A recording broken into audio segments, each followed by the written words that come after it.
پاکستان نے فتح 4 cruise missile کا کامیاب تجربہ کیا ہے۔ یہ میزائل بھارت کی نیندیں اڑانے کے لیے کافی ہے، کیونکہ مئی کی 4 روزہ جنگ میں پاکستان کے فتح 1 میزائل نے ہی بھارت کی نیندیں اڑا دی تھی، بھارت کے چھکے اڑا دیے تھے، اور یہ تو اس سے بہت آگے کا میزائل ہے۔ یہ میزائل 750 کلومیٹر تک انتہائی ایکوریسی کے ساتھ اپنے ہدف کو نشانہ بنانے کی صلاحیت رکھتا ہے۔ یہ میزائل تقریباً 1550 کلو وزنی ہے اور اس کی لمبائی 7.5 میٹر ہے، اور یہ اتنا ایکوریٹ ہے کہ یہ تقریباً یہاں سے اگر چلے گا پاکستان سے تو یہ اپنے ہدف کو تقریباً 5 میٹر کی ایکوریسی کے اندر ہٹ کرنے کی صلاحیت رکھتا ہے۔ یہ میزائل پاکستان کے دفاعی نظام کو انتہائی مضبوط بنانے کی جانب ایک بہت بڑا قدم ہے، کیونکہ اس میزائل کے ذریعے پاکستان ایک ہی وقت میں تقریباً 350 کلو گرام ایکسپلوسیو کسی ایک مقام سے دوسرے مقام تک پہنچانے کی صلاحیت رکھتا ہے۔ اب یہ جو میزائل ہے اس کو ٹیل کے ذریعے نہیں کہ پورٹیبل، یہ ٹرانسپورٹ کے ذریعے کسی ٹرانسپورٹ کے اوپر لانچ کیا جا سکتا ہے اور ایک جگہ سے دوسری جگہ منتقل کیا جا سکتا ہے۔ تو یہ کہیں بھی اس کو ٹرانسپورٹ کے ذریعے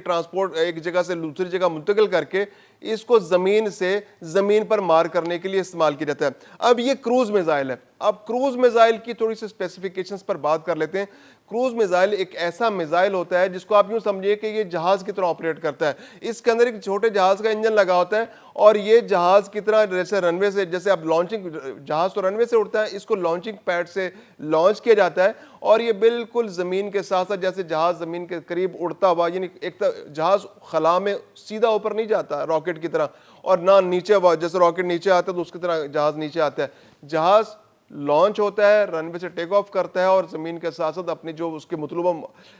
جو ہائٹ تک پہنچتا ہے، اور پھر زمین کے ساتھ ساتھ اسی ہائٹ کو مینٹین کرتے ہوئے وہ سفر کرتا ہے۔ یہ جو جو کروز میزائل ہوتا ہے اس کے اندر یہ اسپیسیفیکیشنز ہیں۔ جب یہ لانچنگ پیڈ سے اس کو لانچ کیا جاتا ہے تو پھر یہ زمین کے ساتھ ساتھ ایک خاص ہائٹ مینٹین کرتے ہوئے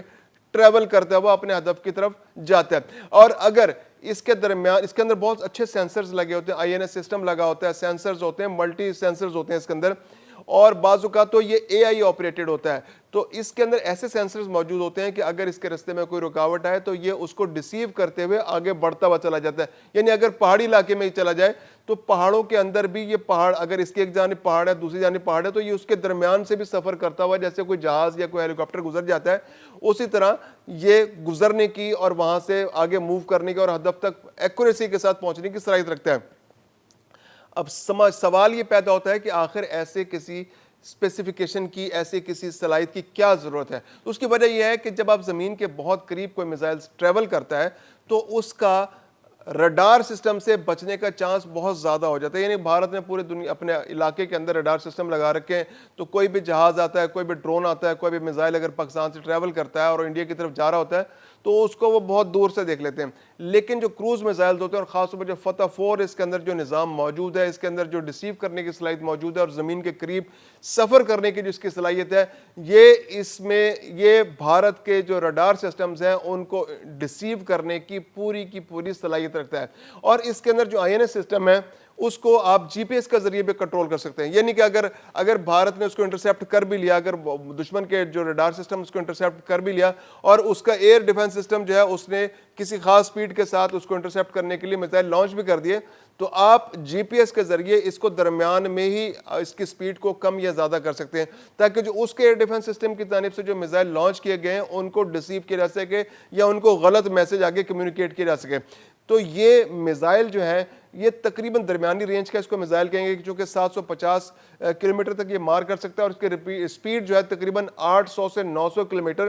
فی گھنٹہ اس کی رفتار ہے۔ تو یہ بھارت کے تقریباً آدھے بھارت کو یہ جہاں پہ اہداف موجود ہوں گے وہاں نشانہ بنانے کی پوری صلاحیت رکھتا ہے۔ اب بھارت کا جو آدھے سے زیادہ علاقہ ہے وہ پاکستان اسپیسیفک وہاں پہ ڈیفنس سسٹم لگے ہوئے ہیں، یعنی کہ جو ان کی چھاونیاں ہیں، جو پاکستان کے قریب جو پٹھان کوٹ کا علاقہ ہے، آدم پور کا علاقہ ہے، جو اور علاقے ہیں جہاں پر انہوں نے اپنی چھاؤنیاں بنا رکھی ہیں، یہاں پر انہوں نے اپنے ایئرپورٹس بنا رکھے ہیں، ایئر بیسز بنا رکھے ہیں، تو وہ پاکستان اسپیسیفک ہیں، یعنی پاکستان سے کا مقابلہ کرنے کے لیے، پاکستان پر حملہ کرنے کے لیے وہ بنائے گئے ہیں۔ تو وہاں پر پاکستان بہت کامیابی سے، بہت پریسائزلی، ایکوریسی کے ساتھ وہاں پر اپنے اہداف کو نشانہ بنا سکتا ہے۔ مئی میں ہونے والی جو 4 روزہ جنگ تھی، اور خاص طور پہ 10 مئی کو پاکستان کا جو سب سے بیسک میزائل ہے فتح 1، جو کروز میزائل کا سب سے چھوٹے فارم ہمارے پاس ہے، اس نے ہی بھارت کے چھکے چھڑا دیے تھے۔ بھارت کے تمام اہم ایئر بیسز جو پاکستانی سرحد کے قریب کرے میں تمام آپریشنل نہیں رہے تھے، وہاں پر اہم انسٹالیشنز کو تباہ کر دیا گیا تھا، وہاں پر جو ان کے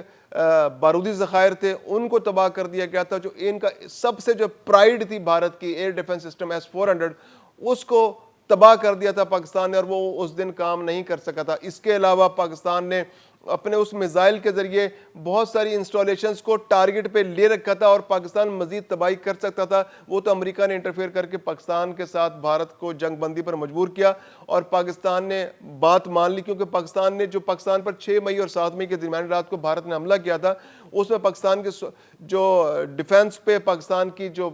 سویلینز پر حملہ کیا گیا تھا، تو اس کا جواب پاکستان نے حق محفوظ رکھا ہوا تھا کہ پاکستان اس کا ہر صورت بدلہ لے گا، اور 10 مئی کی صبح پاکستان نے وہ بدلہ لیا، اور ایسا بدلہ لیا کہ بھارت آج تک اس کے زخم چاٹ رہا ہے۔ وہ جنگ کے میدان میں تو بدلہ نہیں لے سکتا، وہ بھارت جو ہے کبھی کرکٹ کے میدان میں الٹی سیدھی اوچھی حرکتیں کر کے، کبھی ہاتھ نہ ملا کے، تو اس کو سندور آپریشن کی کنٹینیوٹی قرار دے کر اپنے عوام کو بے وقوف بنانے کی کوشش کر رہا ہے۔ تو پاکستان نے یہ جو فتح 4 کا میزائل جو پاکستان نے بنایا ہے، تو یہ پاکستان کے لیے ایک بہت اہم پیش رفت ہے، پاکستان کے جو ڈیفنس کو بہت مضبوط کرتا ہے، کیونکہ اب جو جنگیں ہوں گی آنے والے دنوں میں، اور پاکستان نے جو خاص طور پہ مئی کے مہینے میں جو جنگ لڑی ہے، اس میں یہ بات دنیا بھر میں اسٹیبلش ہو گئی کہ پاکستان جو جنگ ہے وہ اپنے علاقے سے دوسرے ملک میں لڑی جائے گی، اس کے لیے آپ کو سرحد کراس کرنے کی ضرورت نہیں، آپ کے جہاز اپنے ہی علاقے میں اڑیں گے، اپنے علاقے میں رہتے ہوئے آپ دوسرے دشمن ملک کے اندر اہداف کو نشانہ بنائیں گے۔ اس کے علاوہ آپ اپنے میزائلوں کے ذریعے دشمن کے علاقے میں جا کر اس کی جو آرمی انسٹالیشنز کو اس کو تباہ کر سکتے ہیں، اس کے ایئر ڈیفنس سسٹم کو تباہ کر سکتے ہیں، اس کے میزائل سسٹم کو تباہ کر سکتے ہیں، ان کے ایمونیشن جو ذخائر ہیں ان کو تباہ کر سکتے ہیں۔ تو پاکستان نے بہت کامیابی سے اس چیز کو